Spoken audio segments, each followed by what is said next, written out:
नमस्कार, आप देख रहे हैं आज तक और मैं हूं आपके साथ निशान चतुर्वेदी। सबसे पहले इस वक्त की बड़ी खबर, कल पटियाला हाउस कोर्ट में कन्हैया पर हुए हमले के बाद बिहार में उसके पुश्तैनी घर की सुरक्षा बढ़ा दी गई है।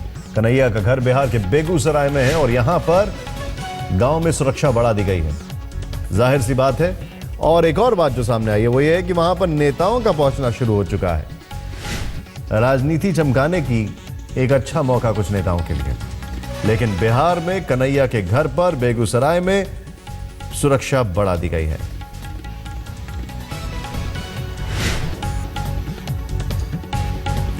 सुजीत झा इस वक्त हमारे साथ हैं। सुजीत जी, पूरी खबर बताएं। देखिए निशांत, जो कल घटना घटी पटियाला हाउस कोर्ट में, उसके बाद से बिहार सरकार और पुलिस ने कन्हैया का जो पैतृक गांव है बेगूसराय के बीहट में, वहां पर सुरक्षा बढ़ा दी है। वहां चूंकि नेताओं का आना जाना शुरू हो गया है, राजनीति भी शुरू हो गई है। हालांकि ये सुरक्षा व्यवस्था पहले भी करनी चाहिए थी। जब ये घटना हुई थी उसके तुरंत बाद बजरंग दल ने ये घोषणा की थी कि उसके घर पे जाकर वो प्रदर्शन करेंगे, लेकिन घर से थोड़ी दूर NH पर ये प्रदर्शन हुआ था उस दिन बजरंग दल के द्वारा। लेकिन उसके बाद से JDU के नेता नीरज कुमार, पप्पू यादव, ये तमाम लोग उस गांव में पहुंचने लगे। काफी भीड़ वहां पर उस गांव में इकट्ठा होने लगी है। उसको देखते हुए एहतियात के तौर पर सुरक्षा बढ़ा दी गई है। ये कह दें कि बेगूसराय में दोनों तरफ से बयानबाजी हो रही है, पक्ष में भी है विपक्ष में भी है। कन्हैया के पक्ष में कुछ रंगकर्मियों ने और जो वहाँ के स्थानीय नेता हैं, आपको ये बता दें कि ये बेगूसराय एक गढ़ माना जाता है कम्युनिज्म का, और उसको देखते हुए ये सुरक्षा। मैं रोकूंगा आपको। बहुत बहुत शुक्रिया इस जानकारी के लिए सुजीत जी आपका। आज भी इस मामले में कई बड़ी घटनाओं की कतार लगी हुई है। कल देशद्रोह के आरोपी कन्हैया को तिहाड़ में जेल नंबर 3 में भेजा गया। वहीं बीजेपी का आज से 3 दिन का स्वाभिमान अभियान शुरू हो रहा है। वही वामपंथी शासित संगठनों का दिल्ली के मंडी हाउस से जंतर मंतर तक मार्च है। इस बीच इस जंग में केजरीवाल भी कूद पड़े हैं। दिल्ली और JNU की बिगड़ती कानून व्यवस्था को लेकर केजरीवाल आज राष्ट्रपति प्रणब मुखर्जी से मिल सकते हैं। वहीं कल पटियाला हाउस कोर्ट में हुए हंगामे की सुनवाई आज सुप्रीम कोर्ट में होगी।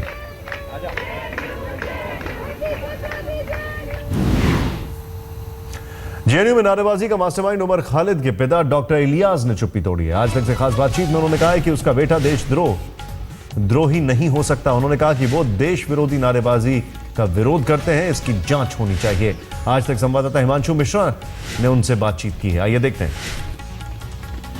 इस वक्त हमारे साथ बात करने के लिए उमर खालिद के पिता SQR इलियास साहब हैं। हम उनसे बात करते हैं।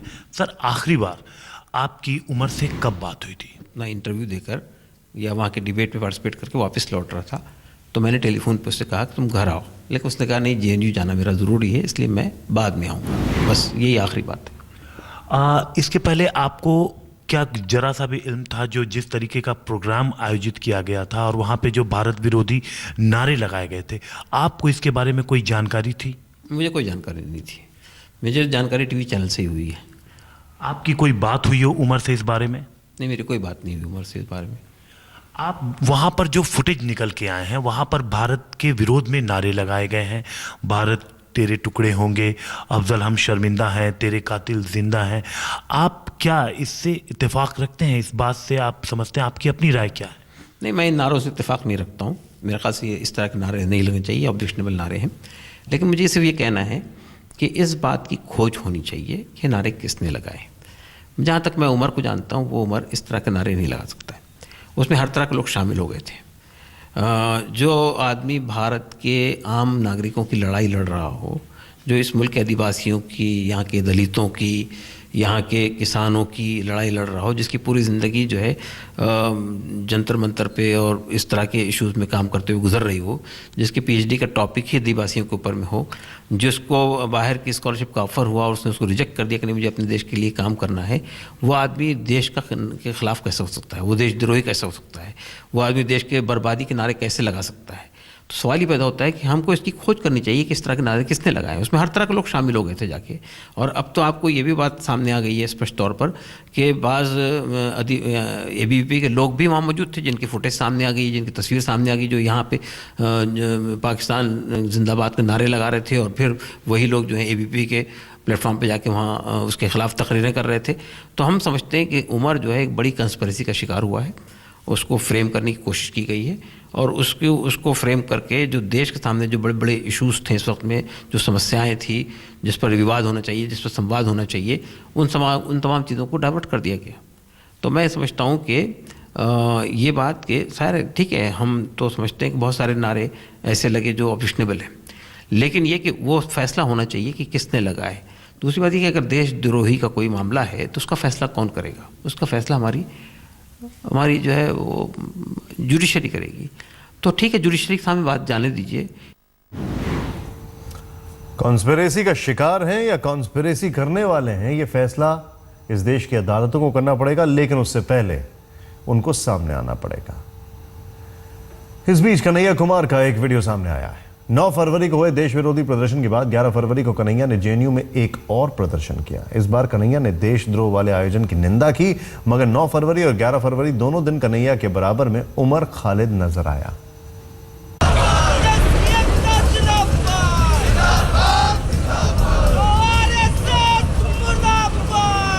JNU कैंपस में देश विरोधी नारे लगने के बाद एक बार फिर नारेबाजी हुई।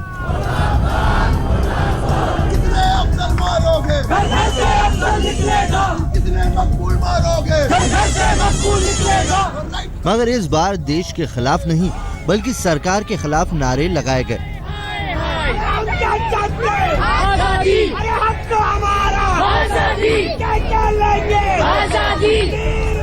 ये वीडियो 11 फरवरी का है।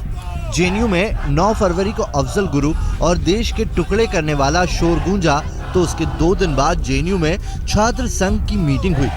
छात्र यूनियन के अध्यक्ष कन्हैया कुमार ने इस बार खुद नारे लगाए और सरकार को कोसा। कन्हैया ने बार बार केंद्र सरकार, RSS और BJP से आजादी दिलाने की मांग की।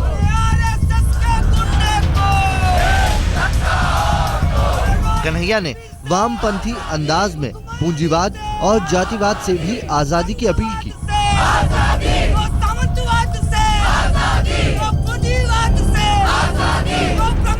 11 फरवरी को हुए इस प्रदर्शन में देशद्रोह जैसा कुछ भी नहीं है, मगर 9 फरवरी और 11 फरवरी वाले प्रदर्शन में एक चीज समान थी। दोनों ही दिन देशद्रोह वाले प्रदर्शन का मास्टरमाइंड उमर खालिद कन्हैया के साथ नजर आया।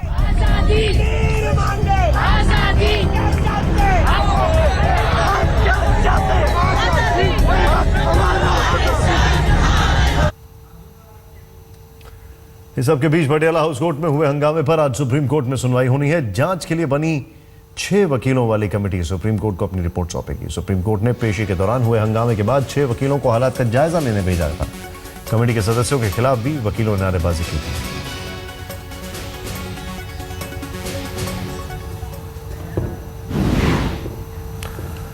JNU विवाद अब देशद्रोही बनाम देशभक्ति का रूप लेता जा रहा है। पटियाला हाउस में हुआ हंगामा क्या देशभक्ति है? एक वकील खुलेआम मारपीट करता है, सोशल मीडिया पर पोस्ट डालता है और दिल्ली पुलिस वहां मौजूद रहकर भी कुछ नहीं करती।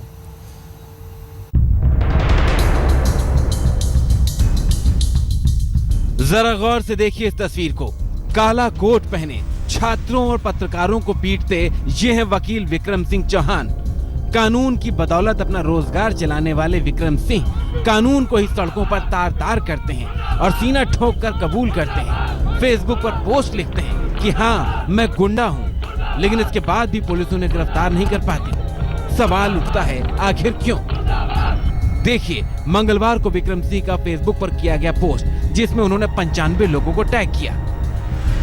आज के हालात पर विचार करने के बाद मैं दुविधा में हूँ। मुझे देश के सबसे बड़े गुंडे के रूप पर बताया जा रहा है और देश विरोधी लोगों को हीरो बनाया जा रहा है। अगर देश विरोधी लोगों को जवाब देना गुंडागर्दी है तो मैं गुंडा हूँ। सिर्फ पोस्ट ही नहीं, ये खुलेआम अपनी देशभक्त गुंडागर्दी का बयान भी दे चुके हैं। हमने कोई मारपीट नहीं करी है। तस्वीरें हैं, सब लोगों ने देखी है आपकी तस्वीरें वो हमारी आपने देखी हैं। आपने जब वो अंदर वो पाकिस्तान जिंदाबाद के नारे लगा रहे थे, जब वो हमें मार रहे थे, आपने वो नहीं देखा कहीं पे भी। नहीं, तो इनकी तस्वीरें कहाँ हैं कि आप पाकिस्तान जिंदाबाद के नारे लगे? मैंने वहाँ भारत माता की जय के नारे क्यों लगाए हैं वहाँ पे, जब इन्होंने अंदर कहा कि कश्मीर तुम्हारा था ही नहीं, केरल तुम्हारा है ही नहीं, हम ले लेंगे वापस। मैं आप तुम्हारा क्या करो, आप कहीं बाहर से हैं क्या? बोले नहीं, आप हमें मत बताओ, हम प्रोफेसर हैं। शुरू में जो तस्वीर चली है, हमने अपने सेल्फ डिफेंस में उन सबको जो भी कुछ हुआ है, उन्होंने हमारे पर हाथ पांव उठाए हैं पहले, उसके बाद हमने अपने आत्मरक्षा में अपने बचाव के लिए जो हमें उचित लगा हमने वो किया। देशभक्ति के नाम पर गुंडागर्दी का दम भरने वाले विक्रम सिंह ने मंगलवार को पोस्ट किया और बुधवार को वकीलों के झुंड ने कन्हैया और पत्रकारों पर हाथ छोड़ दिए।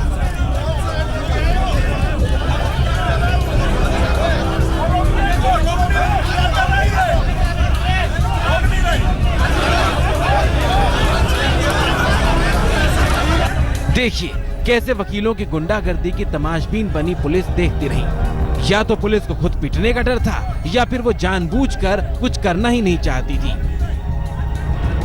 कहीं इसके पीछे विक्रम सिंह की बीजेपी नेताओं और केंद्रीय मंत्रियों के साथ तस्वीर तो नहीं?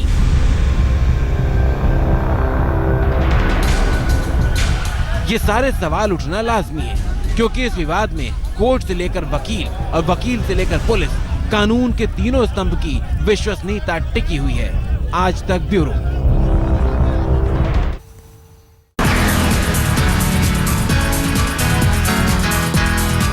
₹251 में स्मार्टफोन की हसरतें जवा हो रही हैं। सबसे सस्ते स्मार्टफोन का सपना उपभोक्ताओं को